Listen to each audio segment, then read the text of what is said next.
Hello, my dear friends. Welcome to my channel, or welcome back. My name is Sarita. I would like my counter space back. I have been stacking candles here that I have burned, that I have hauled, and for like a month or two. And I have to be honest, that's the biggest impetus for why it is that I am recording this video right now, is because holiday baking has started and I need my counters. No more candles. So this is where we are. I am gonna start out with a candle in this video that is probably not going to be extremely popular, especially at this time of year, because it's, I think in the minds of many, maybe like a summer candle, and to boot, from a company that is not all that well known here in the United States of America, and that is Glasshouse. That hails from Australia. Although it is becoming a little bit more popular over the last like 2 years, 3 years, and you can get a good number of these at places like Bloomingdale's and Nordstrom, I believe. Maybe it's just Bloomingdale's, I can't remember. But yes, you're starting to see them a little bit, maybe even Sephora. You know how Sephora will get like on a thing and it'll be like, oh, now we like have all the Voluspa candles, you know? I feel like maybe they have some Glasshouse now too. So at any rate, you might be able to find them. There was a certain moment about a year ago where they were showing up in Marshalls and TJ Maxx stores, a lot of them. And I did buy this one at Marshalls. As you can see, I got it for $24.99, but it was a good time ago. And frankly, that was back when Marshalls and TJ Maxx were getting some good candles, which if you've been in a Marshalls or TJ Maxx lately, you know that they've got nothing. Oh my gosh, it's so sad. Surely they're not selling very many candles. Like, I just don't think it's good for anyone when they don't have like name brand candles on their shelves.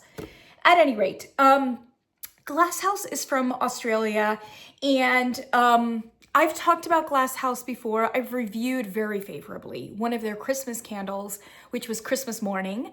I loved Christmas Morning, and to be honest, I liked it on cold and loved it melted and burned. I thought melted and burned, it was amazing. And it has now become kind of one of my holy grail candles for the holiday season. And because of my excellent experience with that particular candle, I have tried some other Glasshouse candles out, or at least have bought them. So this is the second big one that I can recommend to you from Glasshouse, and it is Prince of the Desert. I adore this candle. Like, I'm low-key obsessed in it. Here is what the candle looks like. So all of their candles come in a box, in a colored box. And I do have some little ones that I think I got these from Bloomingdale's. I got these little tiny mini ones.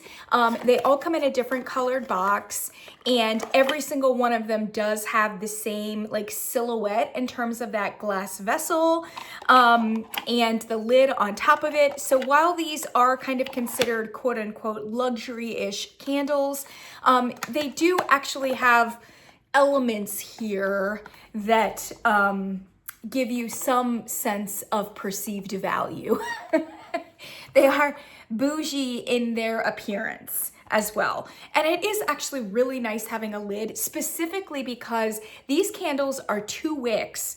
And this candle specifically, man, what is it? How many hours does it say on here? It doesn't even say how many hours, although probably on the website it would say. I feel like I burned this candle forever and a day. I mean, I adored it, there's no question, but even me at a certain point, I'm like, I'm kind of tired of this candle and I need it to be done now because I want to move on to something else. And it just continued burning and burning, like Yankee Candle single wick length of burn. And it's got 2 wicks. It has fairly good, if not significantly above average strength and throw. And because of the lid, honestly, the next time I get one of these candles, because I'm absolutely repurchasing it, the next time I get one, I think I'll probably burn it halfway put the lid on it, slip it in the box, put it back in storage, and then bring it out next season. This is definitely a candle that could go at least 2 seasons for you. And so in that sense, it really is not just perceived value, it is like really good value actually for the candle. The price point on Glasshouse, I wanna say everything has gone up. So please don't quote me on this. I should have checked before I made this video. I wanna say that it's in the $50 to $60 range. I think their regular candles are $50, but they do a lot of limited edition candles, sometimes with ceramic vessels, and those will sometimes set you back like $60 as opposed to $50. But I think it's in the $50 to $60 range of things. And so the ounces on here are, oh, please tell me what these are. Oh, here we go. 13.4 ounces. 13.4. Actually, that's less than a Bath & Body Works candle. It feels like it's more. And it might just be because of like the really long burn time on this. These are soy blend, so paraffin soy, heavily soy, as you can see with like the smut on the glass there. Heavily soy. They used to be just paraffin, and then a few years ago with the, clean movement, went to soy paraffin, and got a lot of complaints because you know how that goes. I've certainly been a big complainer on this channel. Unpopular opinion coming at you in 3, 2, 1. I prefer paraffin over soy for a whole host of reasons, but most of them having to do with fragrance. And it's not just fragrance payoff in terms of strength and throw, but I actually think it has to do with the power and the capturing of the fragrance itself. Paraffin is able to communicate, especially deep bassy notes, a lot better, and just give you across the board a much more nuanced sense of a fragrance than soy can. Soy just does not capture fragrance very well. It's really just usually it just kind of globs onto like whatever the highest notes of it are, unless it's a very, very only base note candle, and then you just kind of hope for the best. But it generally is a little bit muddier and hard to tell kind of what the fragrance is. Variable in terms of strength and throw, variable in terms of fragrance profile. Anyway, you guys know that if you're a channel friend.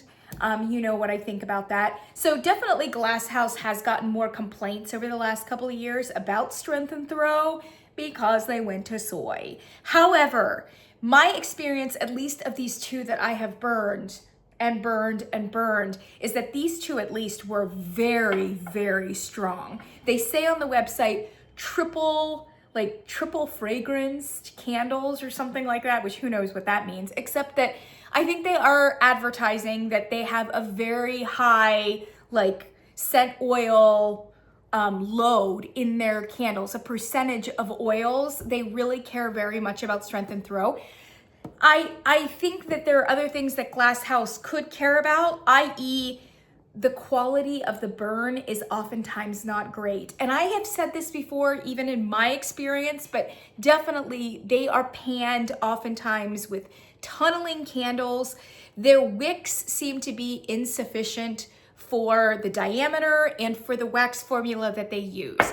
And so you just get a lot of, even in this candle, I had a few moments where it was like, very puny wicks. Now, it did come out of the puny wick period. I think I had about 3 or 4 puny wick burns, and then all of a sudden it ran its course and then was fine for the rest of the candle.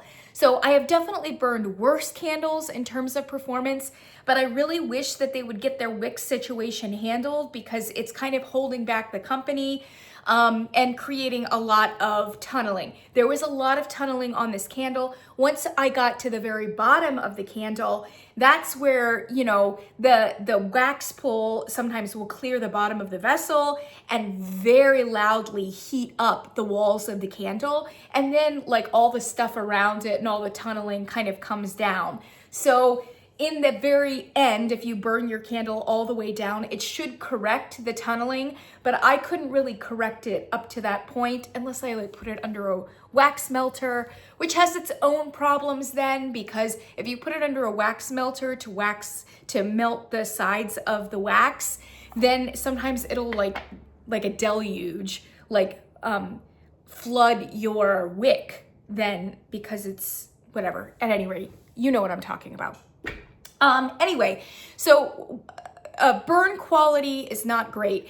However, it was impressive even when it was burning low, how much strength and throw I could get from this candle. All right, that was a lot of a preamble. Let me just talk about this fragrance. To my knowledge, and I'm not like a Glasshouse like expert by any means, this is an Australia company and only recently have they really been marketed internationally. From what I can tell, Prince of the Desert is one of their more long-standing candles, like a core candle for them. It looks like their bestseller is the Hamptons, I think. They all kind of used to be destinations when they first started out. And in fact, this one was a destination as well. I believe that when this candle first came out, it was called Persia. And now they have remarketed it as Prince of the Desert very recently, but originally it was Persia. I think the Hamptons is their best-selling candle. It's a very wood-forward candle, very nice. And then there are various others that are very, very popular as well. Since then, a Taha Affair is like one of their best sellers too, and it's a very ooey, sumptuous caramel gourmand. Obviously not in my wheelhouse, but in a lot of other people's wheelhouse. So you will see a Taha Affair quite a bit. And then actually the Cypress one too. And I really like the Cypress one as well. Cypress and Hamptons both lean a little bit more masculine. But yeah, just really fantastic. Quality of fragrances, very sophisticated. At least the original core candles were very sophisticated. Some of the newer fragrances that they've been putting out, for my money, seem a little on the brash side, seem a little simplistic, and a little harsh, especially because they often are very high volume in terms of strength and throw. So when that whole mess of Glasshouse candles dropped at Marshall's and TJ Maxx, I didn't buy hardly any of them because I smelled them all and I wanted to like all of them and I really couldn't. Although now that I burned Christmas morning and I realized that like it burned and melted so much nicer than it smelled on cold, I'm wondering if maybe I'm missing out and I should just take the plunge anyway. At any rate, regardless, strength is both a positive and a negative for Glasshouse in my opinion, just from what I can tell. Some of their fragrances are hits and some of them are misses, but man, when they hit, they hit. And this Prince of the Desert / Persia candle hits. Oh yeah, there's another one that's like a Middle Eastern one too. And I wanna say that it's called, what is it called? Midnight, oh, I can't remember. Saudi Arabia, it's like something, it's a midnight something or other, and it's black. That is actually more popular or more, I think it's more popular than this Desert Oud one, but it's kind of up in the same wheelhouse. That's also a very, very popular one. I want to try it. I don't know that I've smelled it before, but guys, this is everything to me. So Prince of the Desert is jasmine wood and vanilla. Those are the two notes here that are listed on the box. And then they've got like a blurb on the back. Conjure the opulent intensity of the legends of ancient desert lands with rich sandalwood at play with delectable jasmine. Your wish is his command, i.e. Aladdin, so create enough memories to fill 1,001 nights. Oh my gosh, so great, so great. I just love that whole like Arabian Nights kind of like vibe personally. And I also love the spices, you know, like with the exotic like frankincense and so fantastic. This candle is spicy. It's very amber forward. And it does kind of have that really evocative like frankincense, myrrh kind of vibe to it. But there's also like this deep woodiness to it. but it's like a really interesting wood, i.e. an oud wood, which is kind of hard to describe. And then it's got these top sweet, heady perfume notes, like almost a female perfume, you know, which they're saying is jasmine. And it's just the way that the jasmine smells up against that oud wood. Oh, it's intoxicating. I'm just like reading this just to make sure, because then there's a blurb on Glasshouse. We want you to love every moment of this scented soy candle. They say soy, but then listen to this. Glasshouse fragrance candles have been created using only the highest quality soy blend wax. They kind of, you know, bury that little part. You know, there's some paraffin in there. And all natural lead-free cotton wicks, which encourage a burn that is pure and intensely fragrant. I mean, the couple that I have burned have been, in fact, intensely fragrant. And as you all know, like every candle company, even if they're well known for like strong candles, have a few that, you know, perform differently, often depending upon the scent profile. Anyway, I loved this one in this store, intoxicating, and it felt strangely familiar. And I brought it home and I smelled it a lot. And then all of a sudden I realized, I know what this smells like. It smells like, friends, if you're Kringle fans or familiar with Kringle at all, very similar to Desert Oud. Ooh, yes, very, very similar. Almost kind of dupes of each other. I suspect that Desert Oud came after Prince of the Desert / Persia. And I wonder if Kringle knew about this because the marketing is just so similar to Prince of the Desert, Desert Oud. And I printed the notes from Kringle Candle. It says, a lively scent of Mediterranean citrus, orange, and spicy cardamom, blended with earthy oud, vetiver, and soothing cedar wood. Desert Oud is a smoky and exotic fragrance rich with guaiac wood, incense, and jasmine. Top notes are bergamot, cardamom. Mid notes are jasmine, incense, and guaiac wood. Base notes are oud, vetiver, and cedar wood. So as you can tell, we're all up in the same category here. And I actually think Kringle has very helpfully drawn out some of the notes that I do smell in Prince of the Desert, but that obviously Glasshouse isn't necessarily stating. Specifically, the incense, the vetiver,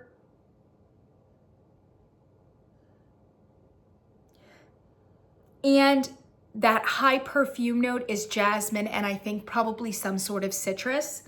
Here, it might actually, here in Persia, Prince of the Desert, it almost seems like a little bit of like a true lemon note, possibly.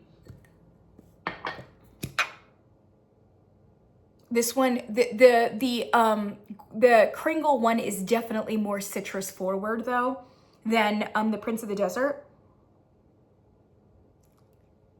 At least it's citrus forward on cold.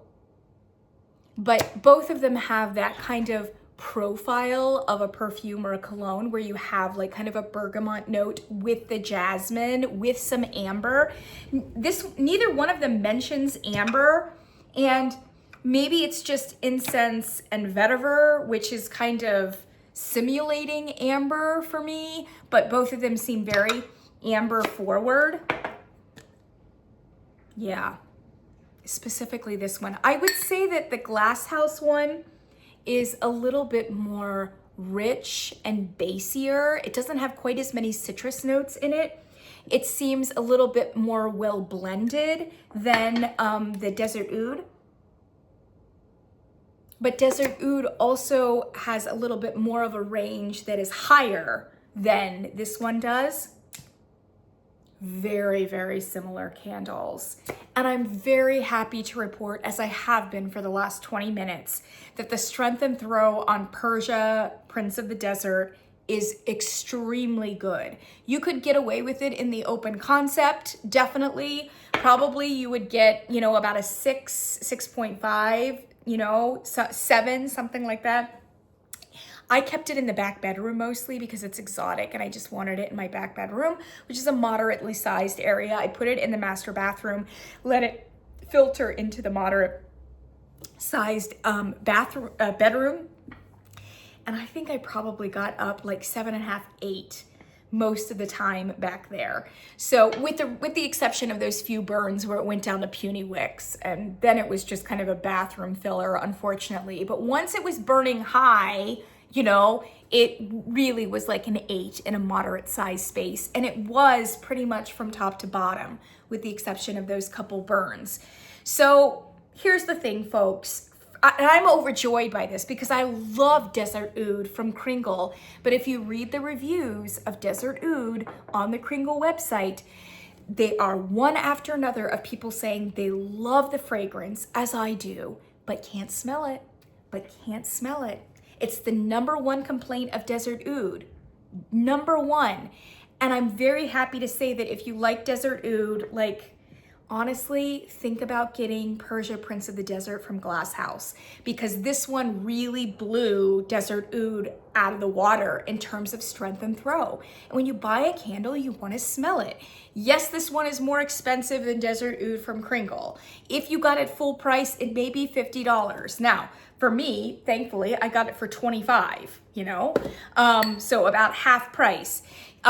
If I haven't seen this one on Bloomingdale's website, unfortunately, but if it was, Bloomingdale does run a lot of like 20% sales on their candles on a fairly frequent basis. So you would be able to get a break then. 20% off of 50 is what, like 40? It'd be $40. And think about the fact that you really could get about, it's a 2-year candle. So think about it like being $20 for 1 year or $20 for the next year, because you can definitely pop the lid back on it, put it in your storage, bring it back out, you know. I especially love it in August. That's a really great moment for me for this candle, but it's a very versatile candle and you could get away with burning it at almost any time, to be honest. It's a little spa-like, it's a little bit exotic, it's warm, but it's also sweet and perfumey. It's just kind of one of those perfume conceptuals that you could get away with at almost any time, especially in a space like a back bedroom. You know what I mean? And the strength and throw on it is so exemplary. I mean, yes, you're gonna save money with the Kringle candle and it might be more readily available if you're here in the United States. But to be honest, if you can't smell it, it's just money down the drain. It just is. I personally am one of those people who, like, just because you spend money on a luxury candle doesn't mean you're gonna be able to smell it any better. So unfortunately in the candle community, spending more on a candle does not necessarily mean that you're gonna get that much of a performance. But there are certain candles where, yes, you get what you pay for. And on a certain level, like, put out the money and like get a candle that you can actually smell in your house and enjoy and love and adore. You know what I mean? So for me personally, it's gonna be hard for me to buy the Desert Oud, and no matter how expensive it is, or if I have to buy it from Glasshouse, they do have like a US distributor, so they're not like coming from Australia necessarily, but you know, you're not gonna get a whole lot of sales, you know, from the Glasshouse website. However, like, if you buy it from the Glasshouse website and spend a little bit more, you're gonna be happy. And it's the scent that you really want and love. This is a holy grail candle for me. I will always have this. If perchance they should come back to Marshalls and TJ Maxx and you should see one, definitely snap it up. $25 is a bargain. It's a bargain, darling. However, I still think it's a bargain at $50 off the website. I just really do. If you love this fragrance, if you find it intoxicating, as you should, then I really think it's worth it, you know, paying that money and getting it from Glasshouse. Not all of Glasshouse candles are gonna be that way. Not all of them are worth $50. You know what I mean? But this one really is, in my opinion. So for those of you Kringle fans out there who like Desert Oud, I think you can definitely buy this blind and be very happy with it because it's so similar to Desert Oud. I do have a few other little candles here because lately on Bloomingdale's, they were running a 20% off sale. I think these are 20. I think they're $20, these little ones. These are only 2 ounces, so they're really kind of a glorified votive. But they do have like the nice little, you know, packaging and, you know, presentation. They're good bathroom candles for sure. So when they were running a 20% off sale, because I don't know that I had smelled these candles, I went ahead and got them. So they were like $16 a piece, which I know is still pricey, but you know, it is what it is. It is what it is, friends. They're not readily available. I can't just smell them anywhere else. Okay, so I got 4 of these and I want to talk to you about them. Oh yeah, and then I got this one too. So I saw this one at Marshall's and TJ Maxx a year ago and I smelled it and I was like, oh, I really love it. But at the time it was $30 rather than $25 randomly, because you know how Marshall's is, you know. It'll just be like, randomly this candle is $5 more. However, this is one that is ceramic. So I have a feeling this was probably a little bit more expensive when it came from Glasshouse. So here's a ceramic one. As you can see, it's just kind of a terracotta. Some of them are ceramic and they're like painted, beautiful colors or whatever. So this one is, and you guys are not gonna believe this, but it's a gourmand actually. This is Montmartre. Montmartre. I think that's how you say that. It's a French place, I think. Montmartre. It's a mountain. Martre. What would Martre be in France, in French? Ugh, somebody help me out. Anyway, it's a Macron. Wild blueberries and velvet vanilla. Meander through the cobblestone lanes of Montmartre, where the legends of Bohemian Paris, oh, so it must be a suburb of Paris, make merry in the dance halls. Conjure the decadence of the local pâtisserie, which billows wafts of creamy vanilla, blueberries, fruity zing, and a dusting of sugared coconut. C'est si bon. C'est si bon. It tastes so good. I don't know. Sorry about that, guys. Look at it. It's blue. It's blue. It's painted on the inside too. You know that I'm always chasing a good blueberry candle. And this one smells so good to me. And it doesn't have, this is, again, a little bit of a perfume conceptual. Like, I don't know if it's a through and through gourmand. It's actually a little bit reminiscent of Yankee Candle Blueberry, and you know how I feel about that fragrance. It's just a little bit lighter, a little bit less bassy. Oh, I really love it. Anyway, I regretted not buying it, and then somebody else bought it from TJ Maxx. So I've been like looking at eBay and Mercari for a really long time, and somebody was selling 2 of these on Mercari, probably got them at TJ Maxx or Marshall's, and she wanted like an absurd price for them, but I just kept watching it. And then the price came down and I bought both of them. So I hope it's good because yeah, I have 2 of them now. I am a little worried about Strength and Throw, but not about the fragrance. Oh, it's so nice. All right, so anyway, I have that. And then I have 4 of these little ones I'm just gonna tell you about really quick. So this first one, this one is like pretty popular too. This is St. Bart's Bronze in this amazing orange color. And the top 2 notes are vetiver and grapefruit. Blurb says, it's where you can only get by private jet. This jewel of the celebrity set. Sapphire water, perfect white sand, and the always summer air tinged with grapefruit, seared with vetiver and cedar. Makes eyes wander, makes us wonder, is it possible? Could it be? You're always someone in St. Bart's. Okay. So a tropical? I hadn't smelled this, I just blind bought it. Spoiler alert, I don't know that I would buy any of these for, but that's what you get the sample size for. You know what I mean? Gosh, I'm throwing everything around. It's nice. And it's actually kind of similar to Desert Oud / Prince of the Desert, but it's higher and brighter. In fact, it kind of cuts the distance from, like, it's got those high citrus notes the way the Desert Oud does for Kringle. And then it just doesn't have as much like wood, you know, or sandalwood on the bottom there. It's just kind of all of those bright notes. It says perfect white sand though, so I suspect there is some amount, oh, it says cedar.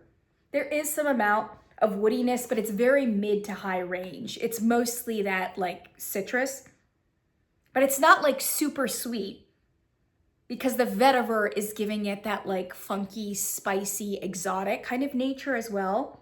Again, very much in the wheelhouse of Prince of the Desert and Desert Oud. I just prefer a basier fragrance, but it's kind of in that same category, to be honest. So we'll have to see how that one burns, how it comes across. All right, Music City Magic. Music City, I think it's Nashville? Nashville? All right, so the top two notes on this are peony rose and leather. It's actually technically three, peony, comma, rose, but they put it together. Peony rose and leather. It's the place that hitches honky tonk, yeah, and hit makers, Southern grit and city slick. Nashville marries what never made sense, but was always meant to be, with the union of amber and violet, peony rose and leather. Music City has its scent, which is a perfect, unlikely, fragrant harmony, okay? So automatically with the rose and with the leather, you know you're probably getting something really deep, heavy, kind of masculine, but the rose makes it also like kind of feminine, but also just very heavy. Ooh, I do like it a little bit better though, because it really is a true peony rose. Like the top notes are this amazing creamy peony rose, and the peony is giving it like a lighter, brighter, more mysterious kind of quality to it. Yes, it still has that like creamy, mature, floral kind of smell to it as well, but there's just enough authentic botanical nature in it that it kind of lightens it up. And yeah, then it does have that almost like suede-like vetiver note underneath it. I don't know that I would think Nashville with this fragrance. I think they're thinking like jazz maybe. But then I would think this maybe like more Chicago, Detroit. At any rate, God bless, you know, God bless. It's okay. It's okay. We'll have to see how it burns up. We will see, we will see. I'm not a huge purveyor of like the mature florals. All right, here's another one in this lovely kind of peacock teal green, Velvet Rhapsody. Ooh. Water lily and yuzu. Cascading petals of jasmine, juicy yuzu citrus, and water lily are a tribute to fruits and aquatic florals which conjure a garden idyll. Like idyllic? Idle? Do you say idle or idyll? Idle. Idle? But idyllic? Oh my gosh, I feel so embarrassed, so like ignorant and unlearned at any rate. Whatever that is. The garden idyll. After rain. Watery. Extravagantly celebrate the bounty and enchantment of a secret garden with birds and unfurling blooms as beautiful to the eye as to the senses. So I'm not exactly sure if this has a destination. It's a vague destination of jasmine, citrus, water lily, aquatic florals, etc. Birds, secret garden, vaguely exotic perhaps. I do love my aquatics, although I don't remember being impressed with this. Yeah, it's okay. It's a perfume conceptual. It's a bit more perfumey than I like my aquatics to be. You know what I mean?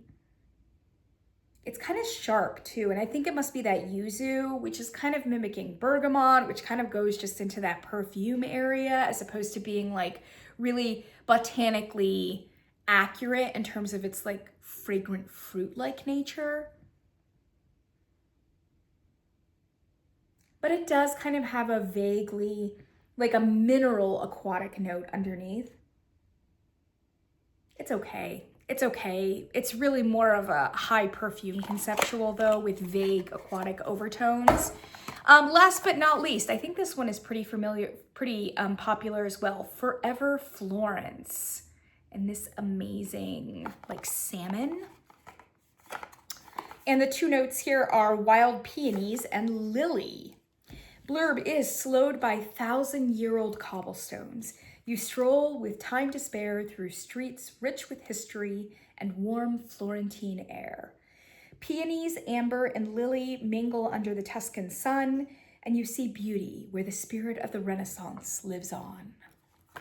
Man, they've definitely got professionals working up these blurbs, that is for sure. Again, that perceived bougie value, you know? It's professional. It's professional. Oh, I like this one. That said, I don't know how remarkable it is. Again, it's a perfume conceptual, but this one is a little bit, it's definitely mid-range. It's kind of a mid-range, but it's got this amazing creamy aspect to it that kind of cuts the like high sharpness of the perfume, you know? So I wouldn't say it's completely bassy, but it's just a very nice, warm, amber, almost sandalwood creaminess, you know? Yeah, that's really nice. And then it's got like the sharper notes of almost, it seems like grapefruit more than it is like a yuzu, like a grapefruit. But not like, if you don't like grapefruit, like I wouldn't be worried about it. But it's just kind of got that like sour, sweet rosiness about it that just goes amazingly with the sandalwood creamy note. And then there's the floral in between, that lovely peony note that you also smell in the Nashville candle, but not as heavy with the rose combined. Yeah, I like this one. I like this one, and I like the St. Bart's Bronze. I don't know that I love them. Like, it's not as intoxicating to me and as remarkable as like Prince of the Desert is, for instance, but yeah. Or even like the Cypress one. The Cypress one is really amazing as well. And that is an aquatic with like maybe a rosemary fennel note. I can't remember. That's really fantastic. Yeah, I like this one. This is kind of a very unisexual. It's definitely got like a high feminine perfume kind of note in it. But because of that creamy sandalwood note, it just kind of sticks it right in the middle of everything. Mid-range in terms of fragrance profile, mid-range in terms of whether it leans kind of masculine or feminine. Really, really nice. Again, not sure that it reminds me of Florence, but yeah, I would say that that's really nice. So there you go. Oh, I do have this candle here. This is not Glasshouse, but I got it at Marshall's and I like the way it smelled, so I picked it up. I don't know how this is pronounced. It is Neom or Neom or Neem. I don't know. Neem or Organics. I want to say it's British. Wait a minute. Yes, from the UK, manufactured in London. This is a London candle. It looks like it's in French and German on the bottom too. So perhaps this is more of a European situation. And I think it's like kind of luxury-ish, you know, pricing. So the notes, this is called Cozy Nights, which from what I can tell is one of their best-selling candles for this company. Oh, it says London right there. London, okay. Cozy Nights is one of their top sellers. It is sandalwood, frankincense, and nutmeg. So we're definitely way up in this exotic realm here for this video, that is for sure. The blurb on this is, come in from the cold and warm up with our 100% natural Cozy Nights fragrance, a rich blend of pure essential oils, including sandalwood, frankincense, and nutmeg. Sophisticated festive aromas of blazing embers and smoky firewood help you to relax with the memories of snuggling by an open fire on a cozy winter night. So very seasonal, very, very seasonal. And if I oh man, this candle is strong. It is not for the faint of heart, at least on cold. So here's what it looks like here in this kind of like mirrored glass a little bit. It's still a little bit see-through though, as you can tell there. It's a single wick. I suspect it's soy, but I don't know if it says on here. Wax burn. I don't know. I don't know what it says. And so the very fact that it doesn't give us soy on the front, it says organic, but who knows what that means. It says 100% natural fragrances, botanical ingredients, 100% naturally derived wax. It's just so vague. It's so vague. I mean, frankly, even paraffin could be considered naturally derived. It's from coal, so, like, I don't know. These candle companies play fast and loose. Man, this fragrance is intense. It is intense wood, but it's so yummy. The top, I mean, it's a ton of cedar, a ton of cedar. And I know they say sandalwood in here. Ooh, sandalwood, frankincense, nutmeg. I mean, it definitely has that like frankincense incense kind of back note to it. And nutmeg, you definitely are getting the nutmeg as well. It's really lovely. But then it's got this amazing warm cedar note, like right on top. I mean, it's like being in a like cedar spa or something. Oh man, that's nice. I mean, it is just the definition of warm and cozy. Oh, so nice, so sumptuous. You do have to kind of like wood candles and, you know, spicy candles. It does kind of evoke embers, but it's not like overtly smoky, more than it is just like woody and incensey. Really fantastic. So I may try that up this season as well. Thanks, friends, for joining me. Let me get these candles distributed. These will go into my guest bathroom. And yeah, I don't know when I'm gonna get to blueberry. I may wait for blueberry till like January. Blueberry is one of those very versatile fruits. Like fig, I think, is kind of like that too, where it's like you can do blueberry in the spring, you can do blueberry in the summer, you can do blueberry in the fall, you can do blueberry in the winter, depending upon the take of it. You know what I mean? What else is mixed into it?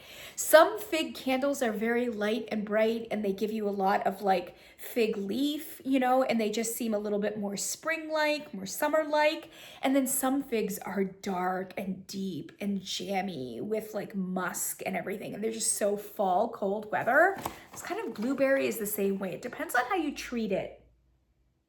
Because this one is musky the way that Yankee Candles is, I think you definitely get away with it in like January, February, March. Oh, yes. Where you still kind of want like cozy fruit, but you're kind of done with like cranberry and apple and pumpkin. You know what I mean? By the way, I made this amazing. I did make this amazing last night, made this amazing blueberry tart. I'm going to my friend's house for dinner tonight. And she always asks me to bring dessert because I love making dessert, especially cake. Oh, but Costco had amazing blueberries on sale this week. And so I just bought a ton of blueberries and I've been eating them out of the carton. Anyway, I bought all these blueberries and I made this blueberry tart, and it's a cornmeal tart with blueberries on top and on bottom. And then I'm gonna make this like maple whipped cream to go with it. Doesn't that sound so harvesty? Anyway, close parentheses, blueberry is all season. But I do think, given how close we are to the holiday season, like true holiday, it's just, there's so many other things. You could burn this now. You absolutely could. And it could still be considered seasonal, especially with the way that this one is very like musky. But since there's so many other pumpkins and cranberries that still need to be burned, if you know what I mean. And then of course there's the trees and the cinnamon and all that sort of thing that has to be done for the holiday season.